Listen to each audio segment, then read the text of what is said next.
Dalam beberapa bulan terakhir, situasi global dipenuhi dengan ketidakpastian. Setuju nggak?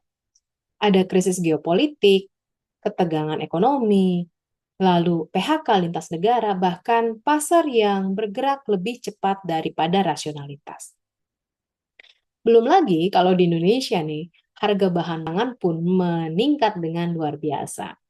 Dan sebagian orang menganggap ini sebagai siklus, sebagian lagi melihatnya sebagai early signal.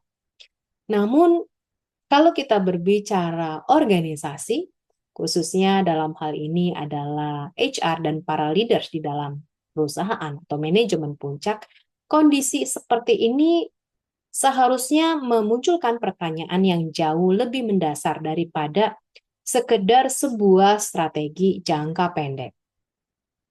Pertanyaannya bukan apa sih yang harus kita lakukan, tapi pertanyaannya adalah siapa yang sedang kita andalkan untuk melakukannya.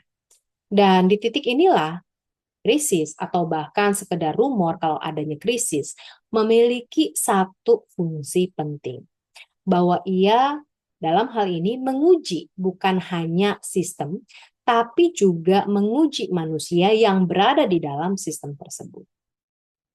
Sebagian besar organisasi tidak dibangun untuk hidup di dalam ketidakpastian tentunya. Nah, mereka dibangun untuk memang berfungsi secara konsisten. Struktur yang dibuat jelas, juga peran di dalam organisasi didefinisikan, target perusahaan diterjemahkan menjadi apa. Dan kalau kita berbicara proses, prosesnya dirancang agar bisa diulang atau direplikasi. Dan selama dunia relatif stabil, sistem seperti ini menurut saya bekerja sangat efektif. Bukan hanya dalam menghasilkan output, tetapi juga dalam menyederhanakan kompleksitas manusia yang ada di dalam organisasi. Di sini, keputusan tidak harus diambil segera. Ambiguitas juga bisa ditunda. Lalu, ketegangan personal bisa diserap oleh prosedur dan rapat. Maka, dalam kondisi seperti ini, sistem tidak menguji manusia sebenarnya, tapi ia menopang manusia yang ada di dalam organisasi. Kesalahan individu bahkan jarang terasa dampaknya. Keraguan personal juga jarang terlihat. Dan ketidaktegasan kepemimpinan seringkali tertutup oleh mekanisme kolektif. Dan akibatnya banyak keterbatasan manusia di dalam organisasi yang memang tidak pernah muncul ke permukaan. Bukan berarti itu tidak ada, melainkan karena memang tidak pernah dikondisikan untuk muncul ke dalam permukaan. Maka di lingkungan seperti ini bisa dikatakan seorang high performer itu berkembang dengan optimal. Seorang high performer cepat membaca sistem. Mereka tahu banget apa sih yang dinilai dan apa yang perlu dihindari. Mereka ini bergerak sangat efektif di dalam batas yang memang sudah jelas. Outputnya konsisten. Ekspektasinya juga terpenuhi. Lalu kalau kita berbicara evaluasi kinerja, itu terlihat solid. Dan bisa dikatakan di titik inilah sebuah asumsi kemudian mulai terbentuk, yaitu sebuah asumsi yang terasa rasional namun sebenarnya berbahaya, bahwa performa tinggi mencerminkan ketangguhan individu. Padahal yang sering kita lihat adalah kesesuaian seseorang dengan sistem yang stabil di dalam organisasi. Bukan kekuatan internalnya ketika sistemnya tidak lagi cukup untuk menghadapi. Stabilitas faktanya menciptakan rasa aman. Dan rasa aman tanpa disadari akhirnya menghentikan kita untuk kemudian bertanya dengan lebih dalam. Selama stabilitas itu ada, asumsi ini akan terus terasa benar.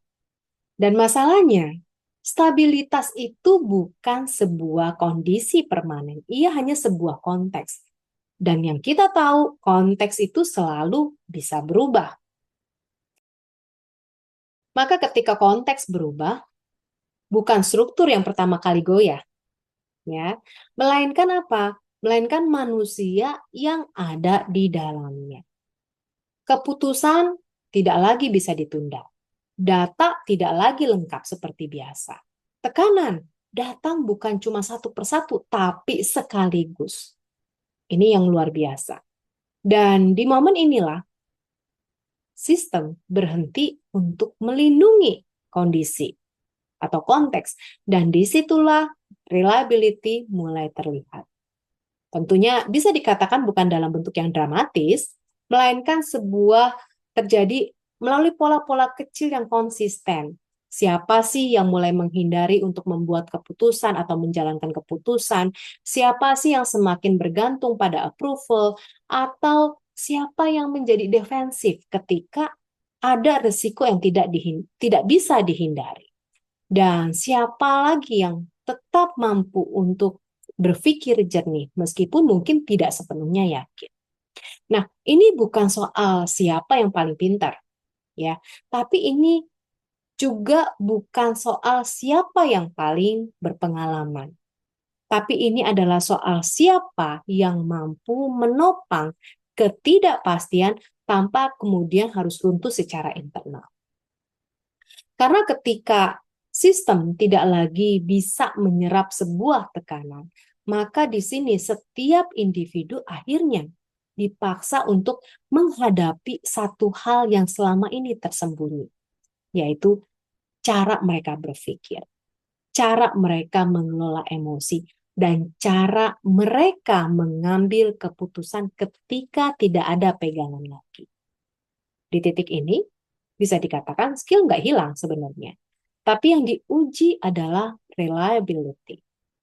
Dan disinilah perbedaan nyata mulai muncul antara mereka yang terlihat kuat karena sistemnya yang stabil dan mereka yang benar-benar mampu menopang sistem ketika stabilitas tadi tidak lagi tersedia.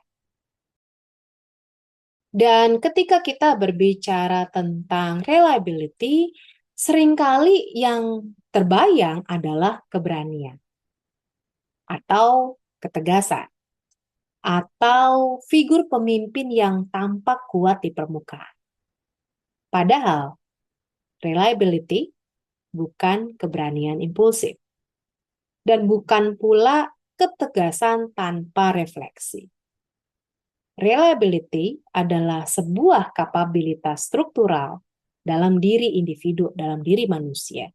Sesuatu yang bekerjanya diam-diam, yang bekerjanya konsisten, dan baru benar-benar terlihat ketika sebuah sistem itu berada di bawah tekanan. Ia tercermin pertama-tama dari kualitas judgment. Bukan judgment saat pilihannya sudah jelas, tapi saat semua opsi membawa resiko masing-masing dan tidak ada jawaban yang sepenuhnya benar.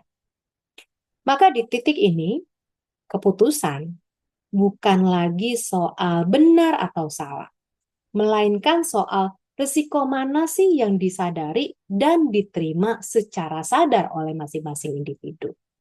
Reliability juga muncul dari kedewasaan emosional, yaitu sebuah kemampuan untuk memisahkan kecemasan pribadi dari kebutuhan sistem di dalam organisasi.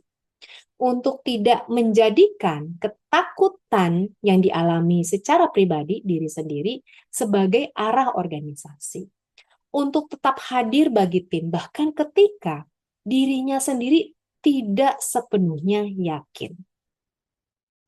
Banyak individu yang sangat cerdas runtuh di fase ini.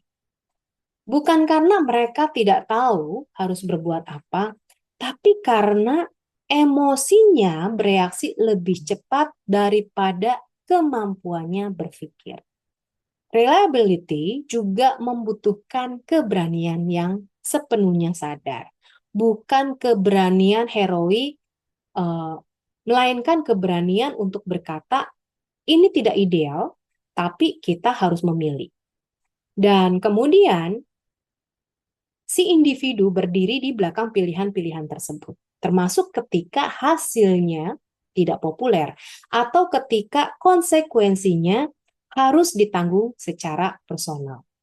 Dan yang paling krusial adalah reliability terlihat dari kemampuan menjaga kejernihan berpikir ketika memang asumsi-asumsi yang dipercayainya akhirnya runtuh. Ketika rencana sudah tidak lagi relevan dengan situasi saat ini. Ketika data saling bertentangan satu sama lain. Atau bahkan ketika tekanan datang dari berbagai arah secara bersamaan. Kualitas-kualitas ini tidak muncul di CV. Anda tidak bisa menemukannya di CV kandidat. Tidak otomatis tercermin dari jabatan atau nama perusahaan sebelumnya. Dan hampir tidak pernah benar-benar diuji secara serius selama organisasi beroperasi dalam kondisi normal. Maka disinilah persoalan berikutnya mulai deh muncul. Secara metodologis, BEI sebenarnya memiliki potensi yang sangat besar. Ia dirancang masuk ke dalam pengalaman nyata, bukan sekedar kompetensi yang diklaim memang bisa mewakili peran jabatan di dalam organisasi. Namun dalam prakteknya, Behavioral Event Interview atau BEI sering berhenti terlalu cepat. Fokusnya seringkali jatuh pada cerita sukses dari si kandidat, pada pencapaian yang kelihatannya rapi dan terstruktur, dan pada hasil akhir yang memang terlihat baik. Eksplorasinya berhenti di apa yang terjadi, bukan bagaimana seseorang berpikir ketika kondisinya atau situasinya tidak ideal. Pertanyaannya juga diajukan dengan aman.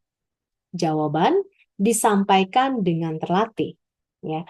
Akibatnya, kita mendapatkan satu gambaran performa masa lalu dalam konteks yang bisa dikatakan relatif stabil, namun kehilangan sinyal tentang kesiapan si kandidat menghadapi ketidakpastian. Behavior event interview yang tidak menggali judgment, resiko, dan proses berpikir tanpa sadar sebenarnya hanya mereplikasi bias stabilitas ke dalam sebuah proses rekrutmen. Dan di dunia yang semakin tidak stabil menurut saya, bias ini tidak lagi netral, tapi ia menjadi sebuah kelemahan struktural.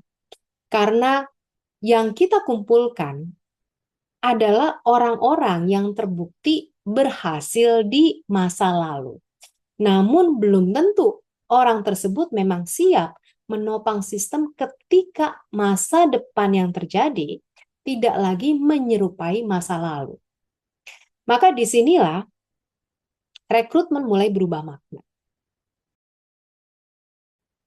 Dalam konteks seperti ini, rekrutmen tidak lagi bisa diperlakukan sebagai fungsi administratif semata. Maka rekrutmen di sini harus berubah menjadi sebuah keputusan desain atas ketahanan organisasi.